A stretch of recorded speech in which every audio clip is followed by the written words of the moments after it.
how do you make a good impression on somebody that has a much higher status than you? Mm. Um, well, okay. So as with everything I've said, I've tried to focus less on making anyone feel anything about me these days. But I have talked about this in the past, and there are tactics that you can use to do it. The most important thing with someone who is high status is that people will enter into that people pleaser mode, and they will start to kiss butt, and they will assume the role of fan or groupie, and it's very uncomfortable to be around. So it's the same rules as any other first impression, but you have to tread away from the tendency to kiss butt or not be challenging or in any way. So the emotions that if someone feels contribute to a good first impression are fun. They enjoy your experience of you. That can just be a joke right off the bat and take 5 seconds. Trust. That's a sense that you're someone that you shake their hand, you look them in the eye. Again, easily to communicate. Respect. There is something about you that they want to get to know, to associate with, to get more of. And then the last one, and the order is important, is that you demonstrate interest in them, that you turn attention back to them.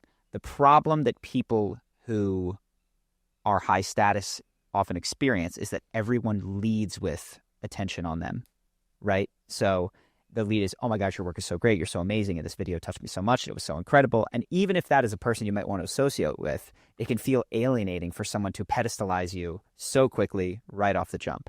Versus if you do the other thing of cracking a joke when you start, look them in the eye, saying hi. They ask you, what do you do? Where are you from? What brings you to this event? You've worked on some sort of answer to that question that points to your value and your values. So this is something that we talk about in my course, Charisma University. We have a worksheet for it. But in short, when you get asked a very common question, where are you from? What do you do?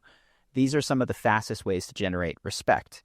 Most people blow it. They say, I'm from Philadelphia and I do YouTube or I do consulting. But if you instead take these questions as just opportunities to talk about your values, you're like, well, I grew up in this area, but I never fit in because I was an entrepreneur at heart.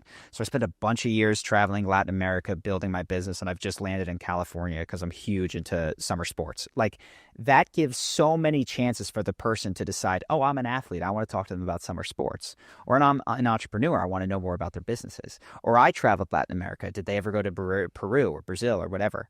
You work your value and your values into these questions, and that gives the other person an opportunity to know something about you that they can respect. And then you can ask them as many questions as you want about them. The problem is with people that we believe are higher status than us, that we enter into that fan mode and just immediately, oh my God, that's so amazing. That's so amazing. You're so amazing. And that can be a nice thing, but there needs to be some reciprocal respect. Would it be useful to just kind of express that you are a fan to get that energy out? Totally. Just be like, I Oh don't want yeah, to you don't have to fanboy hide out it. right now, but Yeah. you know, No, you can say so. yeah. One of I'll give him. I'll shout him out. Uh, he I guess was just comfortable. He's now on the Iced Coffee Hour. His name is Graham Stephan's partner on the Iced Coffee Hour podcast is named Jack, and I met Jack at an event, and Jack led with, "Dude, I love your channel. Oh, it's so cool, dude. Your charisma, dude, amazing." But he didn't ask for a photo. He didn't ask with anything, and then was a human after that. So I knew that he was interested, but did not fanboy, and he made one of the best impressions on me of anyone that was able to express that they were a genuine fan and that the videos helped them so much. But then it was just like human after that. Where it can get too long is when people are like, do you remember in that episode where you said that? That was amazing. You remember and it becomes like a Comic-Con sort of experience where it's the super fan stuff. Yeah, he was able to express the depth very quickly that it was really important to him. And I remember like great impression. Yeah, my wife is a YouTuber as well, and she gets recognized, probably like every time we go out. Oh, really? Not every, maybe like once every 3 times somebody will say, "Are you so and so?" Her channel's Gem Goddess. Gem Goddess. I don't know that one. We live in a small town, and we're trying to make friends. And yeah, she found a girl that knows all about her channel, and hopefully she's not watching this, but she was just basically a huge fan of hers, and yeah. They couldn't cross that barrier of fan to friend because the girl was like, "Oh my God, I'm in your car. Oh my God, this is where you live." And it was just like, yeah, I've been there. All right. Where they go. I walked into a bar once and a guy said, I didn't know you were coming here. And it's just like, why would you? It's like I announced where I'm going. So there's this, and this is, the essence is, if you believe that this person isn't a human, it's impossible. Like some people, the old advice of when you're giving a speech, imagine everyone in their underwear. It's like, you have to recognize that this is a person that has flaws, hobbies, interests, boring, shitty takes, all that kind of stuff that everyone that you've ever met has had. If you project onto them, this is one of the hard things. If you project onto them that they are amazing and have the capacity to totally and positively transform your life, you're not going to be able to make a good impression on them. That's one of the catch-22s is if you think that they have the answer to what you need, that they've got the money, that they've got the status, that they've got the thing, you're not going to connect with them. And the truth is they actually don't. Like I remember first time I met Tim Ferriss, I was totally in belief that if Tim just liked me, that my business would explode. And as a result, I made a crappy impression and was super fanboyish.